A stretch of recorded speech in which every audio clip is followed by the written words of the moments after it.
services na lang, may dala kang plastic. Baka nga hindi nga lang ngayon ikaw nagnakaw eh. Hindi po ako ganon. Pinaghihirapan ko po ang trabaho ko dito. Eh bakit ganyan itsura mo? Parang palaging gutom. Aling Rosa, o eto, itabi niyo na po ito. At nang makauwi na din po kayo mamaya agad ha. Kasi gagabi na eh. Salamat, Mia. Para lang to sa mga anak ko. Salamat talaga.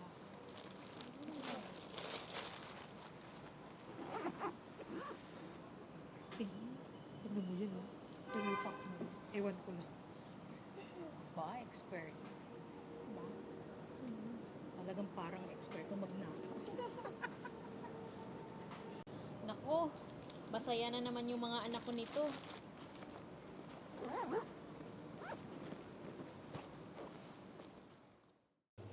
Neil, nasaan yung tray na steak dito? Ha? Nandito lang yung kanina. Siguradong mayroong kumuha nun. Sir, baka po kailangan yung tignan yung bag ni Aling Rosa. Ha? Bakit ako?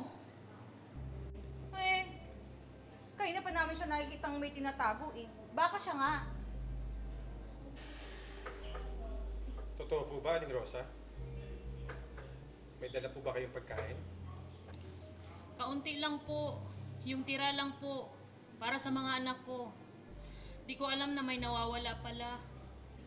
Kaunti raw, eh halos iwi mo na buong tray eh. Matagal ka na rito pero ganyan ka pa rin. Hanggang ngayon, wala pa rin hiya. Oo nga. Tuwing may catering services na lang, may dala kang plastic. Baka nga hindi nga lang ngayon ikaw nagnakaw eh. Hindi po ako ganon. Pinaghihirapan ko po ang trabaho ko dito. Eh bakit ganyan itsura mo? Parang palaging gutom. Lahat na lang. Walang pinapalampas. Baka naman pati basurahan, sinisip-sip mo. Di ba? Para may uwi ka lang. Kakahiya. Tama na! Ano ba? Huwag niyo namang bastusin si Aling Rosa.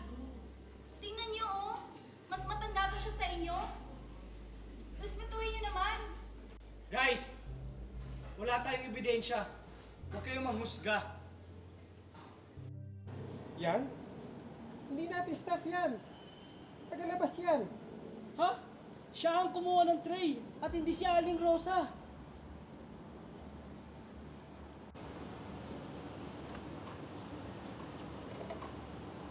Aling Rosa, sige na. Huwag mo nang isoli yung tirang pagkain. Iwi mo na yan para sa'yo. Hindi naman natin pinagbabawal ang pag-uwi ng pagkain sa catering noon pa man. Basta ipagpaalam lang natin sa mataas. Guys, sa susunod, huwag kasi kayo agad-agad magbintang. Ginawa ko lang to dahil sa mga anak ko. Kaysa itapon yung mga natitirang pagkain, minabuti kong dalahin na lang sa bahay para makakain ng masasarap yung anak ko. Tapos ngayon, sinasabi nyo na magnanakaw ako.